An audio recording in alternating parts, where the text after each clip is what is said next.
सभी जानते हैं कि छत्तीसगढ़ में बहुत बड़ी वैकेंसी लैब टेक्नीशियन के लिए निकली है। लगभग 400 पोस्ट है, जो कि काफ़ी ज़्यादा है। और सबसे बड़ी बात यह है, उसमें लगभग 60 नंबर के साइंस के क्वेश्चन पूछे जाएंगे, जिसमें से 20 नंबर के फिजिक्स, 20 नंबर के केमिस्ट्री और 20 नंबर के बायोलॉजी के क्वेश्चन होंगे, जो कि एनसीईआरटी 9th और 10th की बुक से पूछे जाएंगे, जो कि नोटिफिकेशन में ये मेंशन दिया हुआ है। तो आज मैं आपके लिए एनसीईआरटी और कुछ प्रीवियस ईयर्स के बुक के क्वेश्चन लेके आ रहा हूँ, ताकि आप इस क्वेश्चन को जल्द से जल्द तैयार कर ले कम समय में और एग्जाम में अच्छा स्कोर करें। तो चलिए बायोलॉजी को स्टार्ट करते हैं, क्योंकि बायोलॉजी का पोर्शन थोड़ा काफ़ी बड़ा है और हम इसे जल्द से जल्द कंप्लीट करते हैं। तो चलिए स्टार्ट करते हैं। पहला क्वेश्चन है आपके सामने, पुनरुत्व भवन किसमें मिलता है, क्या होता है?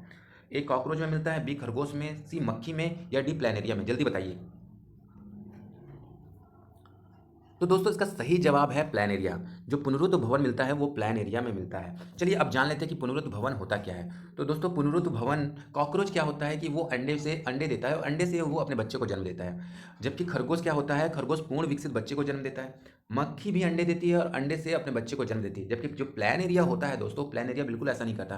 प्लान एरिया अपने आप को वो तोड़ लेता है छोटे छोटे पार्ट में, और फिर वो छोटे छोटे पार्ट से छोटे छोटे प्लान एरिया बनना शुरू कर जाते हैं और अपने परिवार को बढ़ाते हैं, और एक टाइम में स्वतंत्र रूप से पूर्ण प्लान एरिया वो बन जाते हैं दोस्तों, ठीक है। और फिर वो अपने परिवार को आगे बढ़ाते हैं, अपने जनरेशन को आगे बढ़ाते हैं। तो जिस विधि को अपने आप को तोड़कर अपने जैसे संतान को बढ़ाना और अपने परिवार को आगे बढ़ाना, इस विधि को पुनरुत्व भवन रीजनरेशन कहते हैं। एक क्वेश्चन और पूछा जाता है दोस्तों कि मुकुलन क्या होता है। तो मुकुलन में दोस्तों होता यह है कि एक जीव है जिसका नाम है हाइड्रा। हाइड्रा अपने ऊपर एक छोटा सा मुकुल बना लेता है और उस मुकुल से अपने जैसे सतत जीव को बढ़ाता है, पूर्ण विकसित करता है। जब वो जीव पूर्ण विकसित हो जाता है दोस्तों, तो उसे अपने आप से तोड़कर अलग कर देता है, और वो तो जब वो जीव अलग हो जाता है तो वो स्वतंत्र रूप से पूर्ण विकसित जीव बन जाता है। तो इस विधि को कहते हैं मुकुलन। अपने आप के ऊपर उस मुकुल मुकुल बनाना, मुकुल को अच्छे से बढ़ाना, और बढ़ाने के बाद जब वो पूर्ण विकसित हो जाता तो अलग कर देना। तो इस विधि को कहते हैं मुकुलन। और ये किसमें होता है? ये होता है हाइड्रा नामक जीव में, ठीक है, याद रखना, हाइड्रा नामक जीव में होता है। चलिए अगले क्वेश्चन की ओर चलते हैं।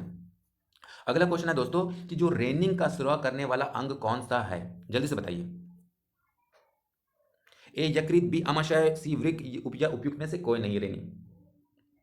तो दोस्तों इसका सही जवाब है बी आमाशय। जो आमाशय होता है दोस्तों, वहां से रेनिंग निकलता है। एक्चुअली होता क्या है, जो आमाशय में एक ग्रंथि होती है जिसका नाम है जठर ग्रंथि। जठर ग्रंथि से दो एंजाइम निकलते हैं, एक निकलता है रेनिंग, दूसरा निकलता है पेप्सिन। रेनिंग का काम है दोस्तों दूध का पाचन करना, दूध को केसिन में बदलना, ठीक है, और दूध को केसिन में वो बदल देता है। जबकि जो पेप्सिन होता है दोस्तों, वो प्रोटीन का पाचन करता है, प्रोटीन का खंडन करता है, प्रोटीन को पेप्टोन में बदल देता है। प्रोटीन को पेप्टोन में बदल देता है पेप्सिन। और ये दोनों कहाँ से निकलते हैं? आमाशय में एक ग्रंथि होती है जिसे कहते हैं जठर ग्रंथि, और उस जठर ग्रंथि से निकलता है रेनिंग और पेप्सिन, ठीक है दोस्तों। इन दोनों को जठर रस भी कहते हैं। चलिए अगले क्वेश्चन की ओर चलते हैं। क्वेश्चन है दोस्तों, किस विटामिन को हार्मोन भी कहते हैं? Vitamin A, vitamin B, vitamin D, या फिर विटामिन ई? जल्दी बताइए।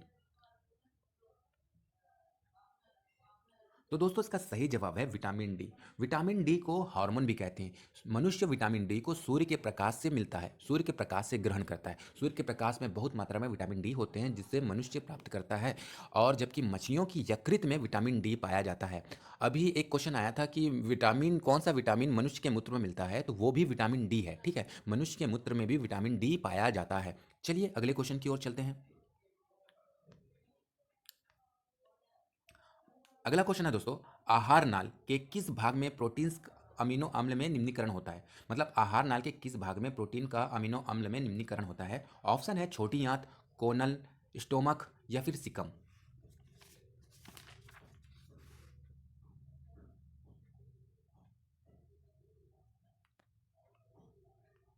तो दोस्तों इसका सही जवाब है कि आहार नाल में छोटी आंत जो होती है ना दोस्तों, वहाँ पास ये मतलब प्रोटीन का संश्लेषण होता है, ठीक है। मैंने पहले बताया था कि जो प्रोटीन होता है वो बहुत जटिल पदार्थ होता है। प्रोटीन को पहले जो आमाशय से निकलने वाला एंजाइम है जिसे कहते हैं पेप्सिन, वो पेप्सिन पेप्टोन में बदल देता है। फिर जब वो पेप्टोन में बदल जाता है तो वो पेप्टोन धीरे धीरे होते हुए छोटी आंत की ओर आता है। लेकिन वो छोटी आंत में पहुंचने से पहले एक ग्रंथि और है जिसे कहते हैं अग्नाशय। अग्नाशय से एक एंजाइम और निकलता है जिसे कहते हैं ट्रिप्सिन। उस वो ट्रिप्सिन पेप्टोन को पेप्टाइड में बदल देता है, ठीक है। पेप्टोन को पेप्टाइड में बदल देता है, जो कि प्रोटीन का ही रूप है। अब वो पेप्टाइड फिर वो धीरे धीरे धीरे धीरे छोटी आंत के अंदर आ जाता है। जैसे छोटी आंत के अंदर आता है तो छोटी आंत में इरप्सिन पाए जाते हैं। इरप्सिन क्या कहते हैं, जो वो पेप्टाइड को अमीनो अम्ल में बदल देता है, और वो अमीनो अम्ल को छोटी आंत एग्जॉर्ब करके ब्लड में मिला देता है। यानी कि प्रोटीन अमीनो अम्ल में बदला 3 स्टेज में, और फिर वो ब्लड में मिल जाता है। ठीक है, तो प्रोटीन का जो संश्लेषण होता है वो कहाँ हुआ, वो आहार नाल के छोटी आंत में होता है। ठीक है, चलिए अगले क्वेश्चन की ओर चलते हैं।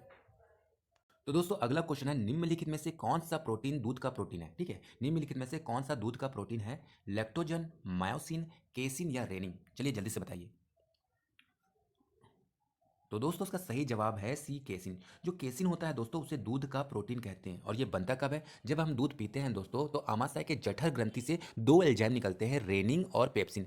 रेनिन का काम है दूध को पचाना और उसे केसिन नामक प्रोटीन में बदल देना। ठीक है, इसलिए केसिन को दूध का प्रोटीन कहते हैं, जो रेनिन बदलता है। ठीक है, और जो दोस्तों रेनिन है, ये रेनिन के बारे में तो हम जानते हैं कि ये एंजाइम है, ये जो जठर ग्रंथि आमाशय से निकलता है। ठीक है, लैक्टोजन दोस्तों जो होता है, ये लैक्टोजन क्या है, लैक्टोज, लैक्टोज को ग्लूकोज या ग्लैक्टोज में परिवर्तन करता है। ये लैक्टोजन है, वो लैक्टोज को ग्लूकोज या ग्लैक्टोज में परिवर्तन करता है। और ये प्रक्रिया होती कहाँ है, ये प्रक्रिया होती है छोटी आंत में। ये प्रक्रिया छोटी आंत में होती है, यानी लैक्टोजन कहाँ पाया जाता है, छोटी आंत में पाया जाता है।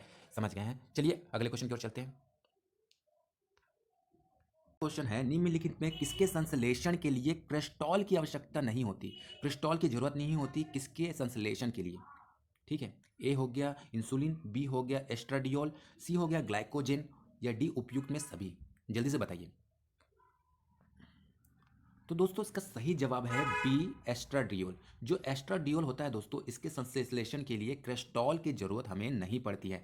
अब चलिए इंसुलिन की बात कर लेते हैं। इंसुलिन है दोस्तों, वो अग्नाशय के नामक ग्रंथि से निकलता है, अग्नाशय से निकलता है दोस्तों। और जो इसकी कमी से एक बीमारी होती है जिसे कहते हैं डायबिटीज, डायबिटीज बीमारी हो जाती है। ठीक है, इंसुलिन का दोस्तों काम ये है कि जो हम खाना खाते हैं, तो हम जब भोजन खाते हैं तो उससे बनता है ग्लूकोज। ग्लूकोज को इंसुलिन लीवर में स्टोर करने के लिए कहता है। ठीक है, ग्लूकोज को इंसुलिन लीवर में स्टोर करने के लिए कहता है, ताकि हम आपातकाल के लिए इसे यूज़ कर लें। ठीक है, अब वो कैसे यूज़, जो लीवर होता है वो ग्लूकोज को बोलता है कि मैं डायरेक्ट आपको ग्लूकोज के फॉर्म में सेव नहीं कर सकता, स्टोर नहीं कर सकता, आप ग्लाइकोजन में बदल जाइए। तो ग्लूकोज को ग्लाइकोजन में बदल देता है लीवर, और स्टोर करके रख लेता है। जब हमारा बॉडी कुछ खाता नहीं है, या उपवास के टाइम में रहते, जब हम भोजन नहीं करते, तब भी ग्लूकोज की जरूरत पड़ती है बॉडी को। तब क्या करता है, जो लीवर होता है वो ग्लाइकोजन को ग्लूकोज में बदल देता है, और फिर उस ग्लूकोज को हमारा बॉडी आपातकाल में यूज़ करता है। लेकिन ग्लूकोज को स्टोर करने के लिए इंसुलिन ही बोलता है कि लीवर में जाकर आप स्टोर हो जाइए, और लीवर कहता है कि ग्लाइकोजन के फॉर्म में मैं आपको स्टोर करके रखूंगा। ठीक है, तो ये काम किसका, ये काम इंसुलिन का ही है। ठीक है, चलिए अगले क्वेश्चन की ओर चलते हैं। तो दोस्तों डीएनए में क्या होता है, अगला क्वेश्चन है, ए अमीनो एसिड, बी पेप्टाइड्स, सी पेप्टोन्स, या डी न्यूक्लियोटाइड्स। जल्दी से बताइए। तो दोस्तों उसका सही जवाब होगा न्यूक्लियोटाइड्स।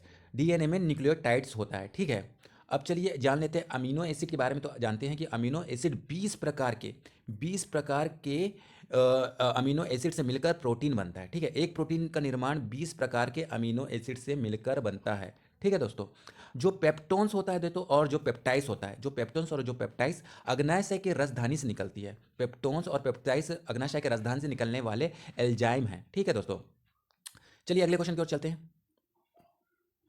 क्वेश्चन दोस्तों, विटामिन की खोज किसने की थी, ए लूनिन ने, बी फंक ने, सी सुमनर ने, या फिर डी सैगर ने। जल्दी से बताइए। तो दोस्तों इसका सही जवाब है बी, फंक ने। ठीक है दोस्तों, फंक साहब ने विटामिन की खोज की थी। अगला क्वेश्चन की ओर चलते हैं दोस्तों। अगला क्वेश्चन दोस्तों, जनन क्षमता किस विटामिन की कमी से होती है। आपको बताना है विटामिन ए की कमी से, विटामिन बी की कमी से, विटामिन के की कमी से, या फिर विटामिन ई की कमी से। जल्दी बताइए।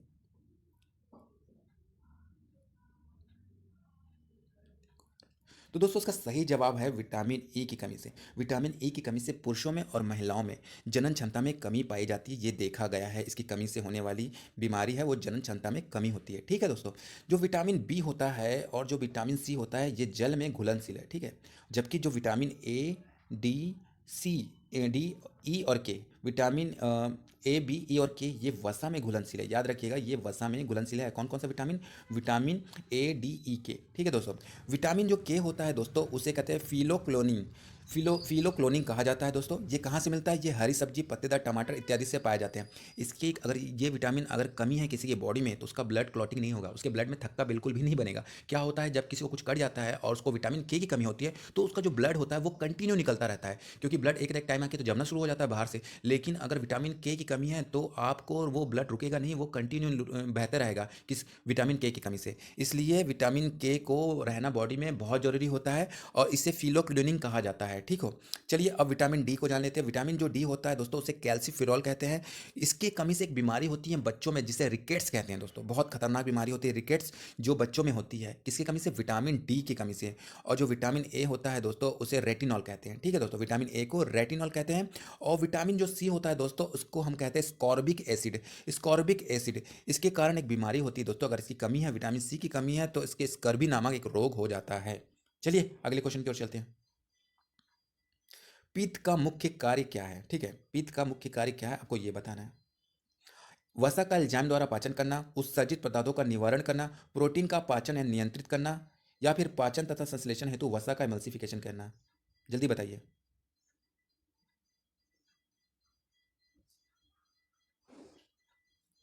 तो दोस्तों इसका जो सही जवाब है वो डी, पाचन तथा संश्लेषण हेतु वसा का इमल्सिफिकेशन करना। मैं आपको बताया हूँ, ये है इसका आंसर डी।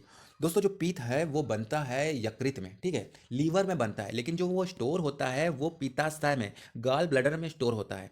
अब वो पित्ताशय से निकलता है बाहर, जिसका पीएच मान 8 के ऊपर रहता है, लगभग 8 रहता है दोस्तों। जो पित्त रस का जो मान होता है 8 यानी 4 रहता है। ये एक ऐसा तरल है, ऐसा लिक्विड है जो एंजाइम ना होते हुए भी भोजन में पाचन में मदद करता है। क्वेश्चन पूछा जाता है कि ऐसा कौन सा लिक्विड है, ऐसा कौन सा तरल है जो भोजन का पाचन करता है जबकि वो कोई एंजाइम नहीं है, तो वो है पीतरस। पीतरस बाहर आता है और वसा का पाचन करता है। जब वो वसा का पाचन करता है तो इस प्रक्रिया को इमल्सिफिकेशन कहते हैं। ठीक है दोस्तों, इस प्रक्रिया को इमल्सिफिकेशन कहते हैं। तो इसका जो सही ऑप्शन होगा वो होगा ऑप्शन डी, पाचन तथा शोषण हेतु। ठीक है दोस्तों, चलिए अगले क्वेश्चन की ओर करते हैं। तो दोस्तों अगला क्वेश्चन है, वह कौन सा तत्व है जो दंत के इनामेल को कठोर बनाता है? आपके ऑप्शन है A calcium, B fluorine, D iodine, C iodine, या डी सोडियम। जल्दी से बताइए।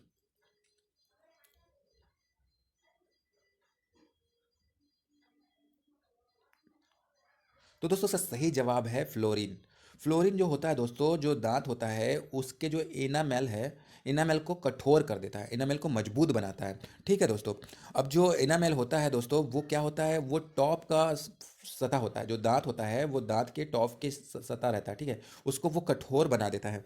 आयोडीन होता है दोस्तों, जो आयोडीन वो एक शैवाल होता है, घास होता है जो समुद्र में पाया जाता है, जिससे कहते हैं लेमिनार, लेमिनेरिया। लेमिनेरिया शैवाल से मिलता है और इसकी कमी से एक खतरनाक रोग हो जाता है घेंगा, जो गले की बीमारी होती है, गोला बन जाता है घेंगा, वो आयोडीन की कमी से होता है। और आयोडीन हमें कहाँ मिलेगा? लेमिनेरिया करके एक शैवाल होता है जो समुद्र में पाया जाता है, उससे मिलता है। ठीक है दोस्तों, सोडियम है, सोडियम की कमी से दोस्तों बॉडी में संकुचन पैदा हो जाता है, मांसपेशी में तनाव हो जाता है। कई बार हम धूप में घूमते रहते हैं तो पानी की कमी हो जाती है, सोडियम की कमी हो जाती है, जिससे हमारी मांसपेशियों में तनाव हो जाता है। तो वो किसके कारण होता है? वो सोडियम के कारण होता है। ठीक है दोस्तों, चलिए अगले क्वेश्चन की ओर चलते हैं। जो पेप्सिन होता है दोस्तों वो क्या है? हार्मोन है, एंजाइम है, विटामिन है, या पोषक तत्व है? जल्दी से बताइए। तो दोस्तों इसका जो सही जवाब है, पेप्सिन जो होता है वो एंजाइम होते हैं। पेप्सिन कहाँ से निकलता है? तो पेप्सिन निकलता है जठर ग्रंथि से। जठर ग्रंथि होता कहाँ है? तो जठर ग्रंथि होता है आमाशय में। ठीक है, आमाशय में होता है। तो पेप्सिन एक प्रकार का एंजाइम है। चलिए अगले क्वेश्चन की ओर चलते हैं। स्कर्वी रोग किस विटामिन की कमी से होता है? आपको ये बताना है। विटामिन सी की कमी से, विटामिन के की कमी से, विटामिन ई की कमी से, या फिर विटामिन डी की कमी से? जल्दी बताइए। तो दोस्तों इसका जो सही जवाब है, विटामिन सी की कमी से स्कर्वी रोग होता है। और जो स्कर्वी रोग होता है वो विटामिन सी की कमी से होता है। उसको कहाँ से मिलेगा विटामिन सी? तो खट्टे फल से मिलेगा, जैसे नींबू, संतरा, मौसम्बी, आंवला इत्यादि से। विटामिन जो के होता है दोस्तों, इसे फिनोक्लोनिन कहते हैं। ठीक है, ये हरी सब्जी और पनीर, टमाटर इत्यादि से मिलता है, ब्लड क्लॉटिंग में ये काम आता है। अगर ये नहीं रहेगा तो ब्लड क्लॉटिंग नहीं होगा। और टेकोफेरॉल होता है विटामिन ई का नाम, और इसके जो कमी होती है वो जो महिलाओं में जनन क्षमता में कमी आ जाती है। और जो विटामिन डी होता है दोस्तों उसे उसे कैल्सीफिरॉल कहते हैं। ठीक है, विटामिन डी को कैल्सीफिरॉल कहते हैं। और विटामिन जो के होता है दोस्तों, विटामिन के को फिनोक्लोनिन कहते हैं। ठीक है दोस्तों, चलिए अगले क्वेश्चन की ओर चलते हैं।